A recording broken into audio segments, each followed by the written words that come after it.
Hello ಮಕ್ಳೇ, ಹೇಗಿದ್ದೀರಿ? ಎಲ್ರು ಆರಾಮಲ್ವಾ? ಮೇಧಾ to score more YouTube ಚಾನೆಲ್ಗೆ ನಿಮ್ಮೆಲ್ಲರಿಗೆ ಸ್ವಾಗತ.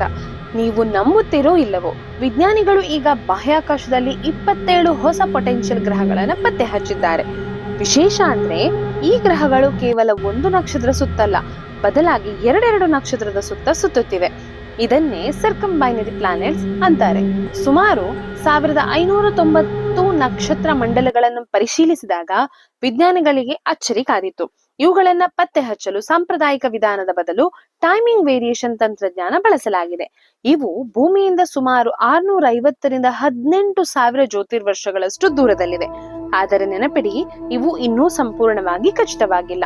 ಯಾಕಂದ್ರೆ ಇವುಗಳಲ್ಲಿ ಕೇವಲ ಕೆಲವು ನಕ್ಷತ್ರಗಳಾಗಿರಬಹುದು ಅಥವಾ ಸಣ್ಣ ನಕ್ಷತ್ರಗಳು ಬ್ರೌನ್ ಡಾರ್ಫ್ ಆಗಿರಲುಬಹುದು ಎಂದು ವಿಜ್ಞಾನಿಗಳು ಅಂದಾಜಿಸಿದ್ದಾರೆ.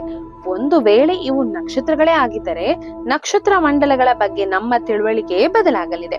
ಇಂತಹ ಇಂಟ್ರೆಸ್ಟಿಂಗ್ ಫ್ಯಾಕ್ಟ್ಸ್ ಗಳಿಗಾಗಿ ಸಬ್ಸ್ಕ್ರೈಬ್ ಮಾಡಿ Medha to score more YouTube channel ಅನ್ನು. ಧನ್ಯವಾದಗಳು.